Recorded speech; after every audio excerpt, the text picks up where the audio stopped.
Hello बच्चों, welcome in PVC academy.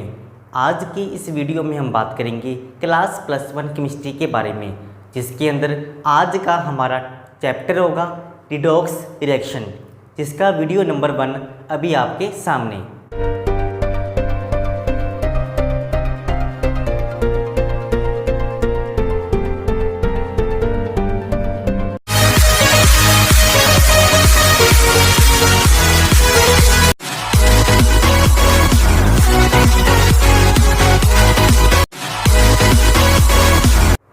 तो आज का हमारा वीडियो होगा वो ऑक्सीडेशन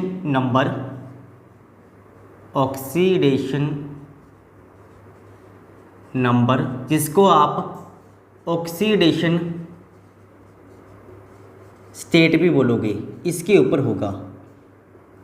हमारा जो चैप्टर का नाम होगा रिडॉक्स रिएक्शन, जिसका वीडियो नंबर 1 आप देख रहे हो।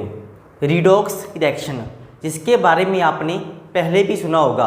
रिडॉक्स का मतलब रिडक्शन प्लस ऑक्सीडेशन, जिसके अंदर आज का हमारा टॉपिक होगा ऑक्सीडेशन नंबर और ऑक्सीडेशन स्टेट, जिसको हम बोलेंगे फॉर्मल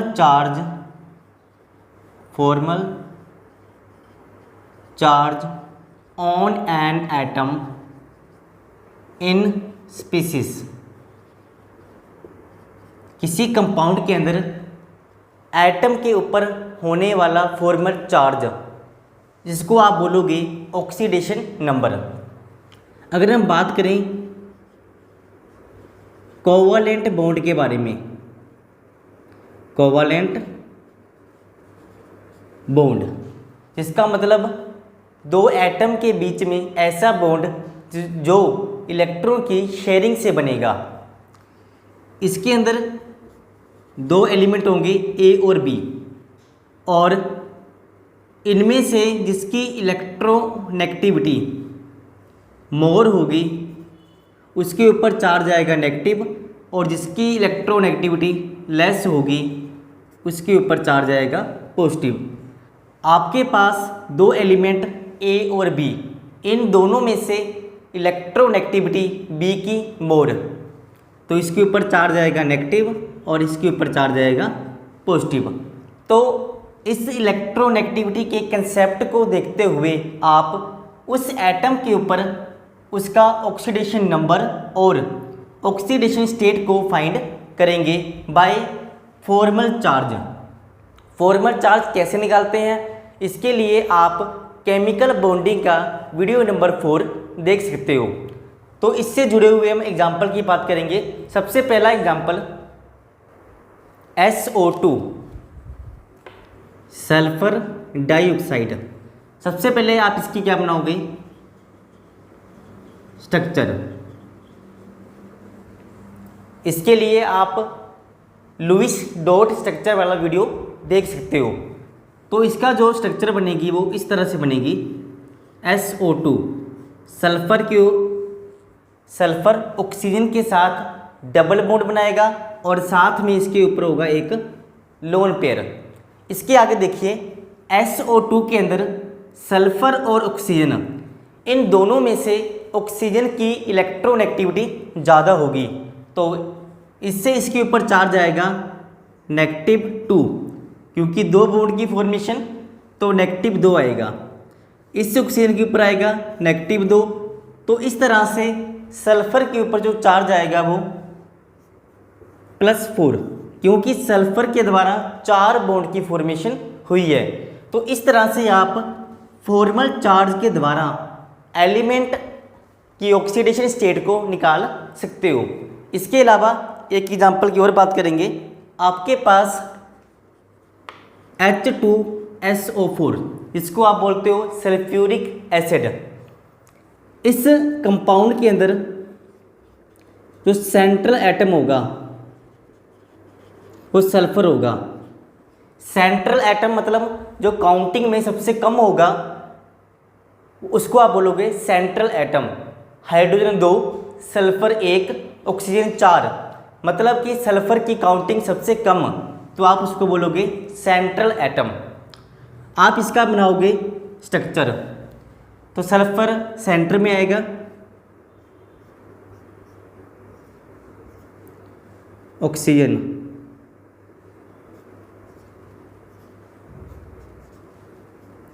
तो इस तरह से बनेगा सल्फ्यूरिक एसिड। अगर हम बात करें एटम के बारे में, तो सबसे पहले इस एटम ने कितने बॉन्ड की फॉर्मेशन की। आप देखोगे 2 बॉन्ड की फॉर्मेशन। अगर हम इसके नंबर की बात करें, ऑक्सीजन और हाइड्रोजन, इन दोनों में कौन मोर इलेक्ट्रोनेगेटिव होगा, तो आपका आंसर आएगा ऑक्सीजन। तो इस तरह से ऑक्सीजन के ऊपर चार्ज आएगा -1। सल्फर और ऑक्सीजन में कौन इलेक्ट्रोनेगेटिव होगा, ऑक्सीजन, इसके ऊपर चार्ज आएगा -2। तो इस तरह से आप सभी एटम के ऊपर चार्ज को लिखोगे। हम बात करेंगे सल्फर की, हाइड्रोजन के ऊपर +1। बात करेंगे हम सल्फर की, तो सल्फर ने टोटल 6 बॉन्ड बनाए, 1 2 3 4 5 6। तो इस तरह से सल्फर के ऊपर जो चार्ज होगा वो प्लस में होगा, क्योंकि सल्फर की इलेक्ट्रोनेगेटिविटी ऑक्सीजन से कम होगी, और जिसकी इलेक्ट्रोनेगेटिविटी कम होगी उसके ऊपर पॉजिटिव, और जिसकी ज़्यादा होगी उसके ऊपर चार्ज आएगा नेगेटिव। इससे जुड़े हुए हम काफ़ी सारे एग्जाम्पल की बात करेंगे। आपके पास example H2S KMN4 potassium permanganate, इसके साथ ही फॉस्फोरिक एसिड H3PO4। तो इसके अंदर हम सेंट्रल एटम की निकालेंगे ऑक्सीडेशन स्टेट। इसमें सल्फर होगा, इसमें मैग्नीज, इसमें फास्फोरस होगा। तो सबसे पहले इसकी बनाएंगे हम स्ट्रक्चर।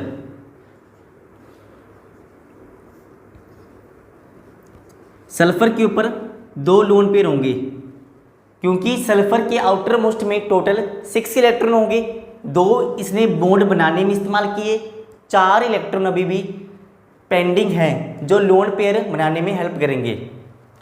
तो सल्फर और हाइड्रोजन में कौन इलेक्ट्रोनेगेटिव ज़्यादा होगा, तो आप बोलोगे सल्फर। तो इस तरह से सल्फर ने टोटल 2 बॉन्ड बनाए, तो इसके ऊपर चार्ज आएगा -2। अगर आगे हम बात करेंगे पोटेशियम परमैंगनेट KMNO4, तो इसका बनाएंगे अपन स्ट्रक्चर। Mn मैग्नीज, जिसकी मैक्सिमम कोवेलेंसी 7, तो 7 बॉन्ड बनाएगा, 2 4 6 7। ऑक्सीजन की टेंडेंसी होती है 2 बॉन्ड बनाने की। तो इस तरह से आपके पास बनेगा KMNO4। सभी ऑक्सीजन की बात करें, Mn और ऑक्सीजन, इन दोनों में ऑक्सीजन क्या होगा, मोर इलेक्ट्रोनेगेटिव, -2। इस तरह से आप चार्ज लगाओगे। इन दोनों की बात करें, ऑक्सीजन है जब मोर इलेक्ट्रोनेगेटिव, तो यहाँ पे -1 आएगा, पोटेशियम के ऊपर क्या आएगा +1। तो इस तरह से आप निकालोगे मैग्नीज का ऑक्सीडेशन नंबर। तो टोटल 7 बॉन्ड, तो इसका मतलब इसके ऊपर जाएगा +7। आगे हम बात करेंगे फॉस्फोरिक एसिड की, जिसके अंदर सेंट्रल एटम होगा फास्फोरस। सबसे पहले आप इसकी बनाओगे स्ट्रक्चर।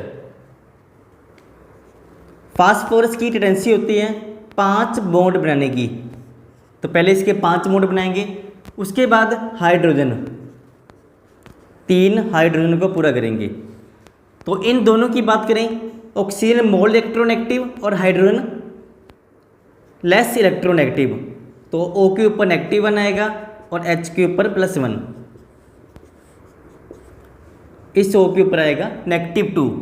तो इस तरह से फास्फोरस के पास 1 2 3 4 5 नेगेटिव चार्ज, मतलब +5 चार्ज होगा। फास्फोरस का ऑक्सीडेशन नंबर कितना होगा, +5। तो इस तरह से आप किसी भी एलिमेंट का किसी स्पीसीज के अंदर ऑक्सीडेशन नंबर और ऑक्सीडेशन स्टेट को निकाल सकते हो। इसके आगे हम बात करेंगे एग्जाम्पल H3PO3, H3PO2, PH3। सबसे पहले आप इसकी बनाओगे स्ट्रक्चर। सबसे पहले H3PO3, तो P बनाएगा मैक्सिमम 5 बॉन्ड, 2 3 4 5। ऑक्सीजन बनाएगा 2 बॉन्ड। हमारे पास 3 ऑक्सीजन कंप्लीट हुए, तो लास्ट में आएगा H। तो आप इसके ऊपर निकालोगे ऑक्सीडेशन नंबर। तो सबसे पहले -1 + 1, -1 + 1, -2। फास्फोरस और हाइड्रोजन, इन दोनों में मोर इलेक्ट्रोनेगेटिव कौन होगा? फास्फोरस, मतलब कि H के ऊपर आएगा +1।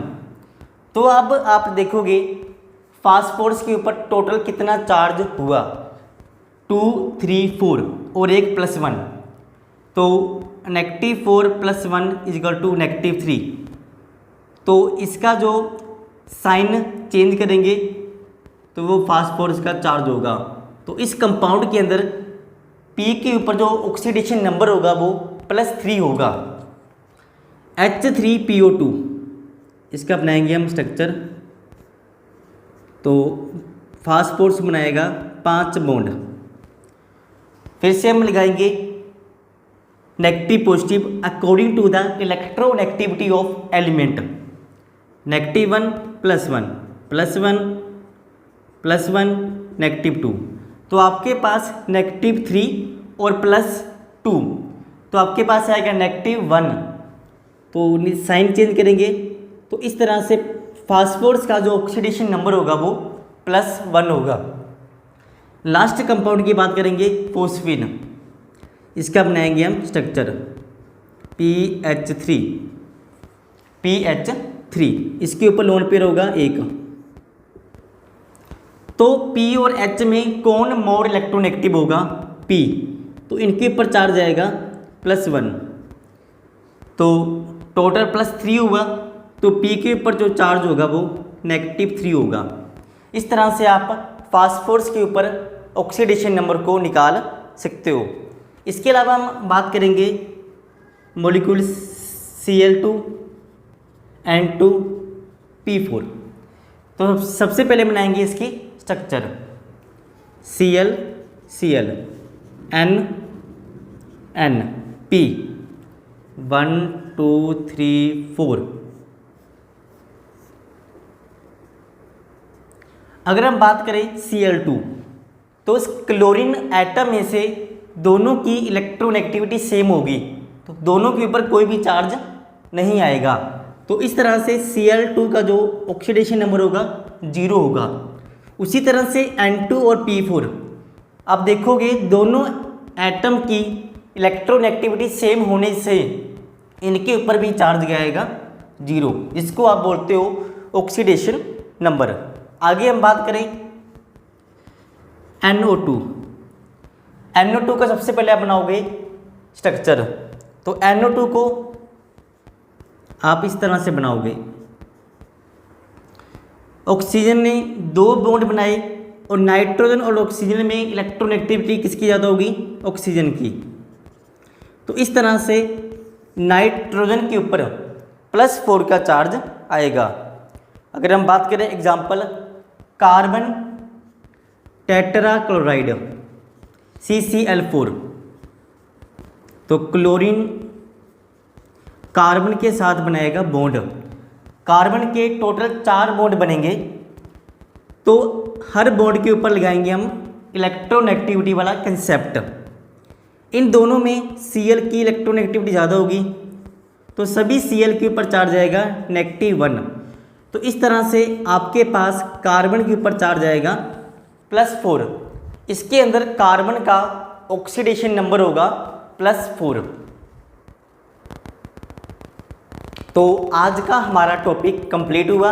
आज के टॉपिक में हमने बात की कि फॉर्मल चार्ज के द्वारा किसी एटम का स्पीशीज के अंदर ऑक्सीडेशन नंबर और ऑक्सीडेशन स्टेट को कैसे फाइंड करते हैं। अगले वीडियो में हम बात करेंगे कि किसी कॉम्प्लेक्स के अंदर अगर एलिमेंट एक से ज़्यादा हो तो उसके अंदर ऑक्सीडेशन नंबर को कैसे फाइंड करेंगे। इसके अलावा हम बात करेंगे एवरेज ऑक्सीडेशन नंबर के बारे में। तो आज के लिए इतना ही। वीडियो को पूरा देखने के लिए धन्यवाद।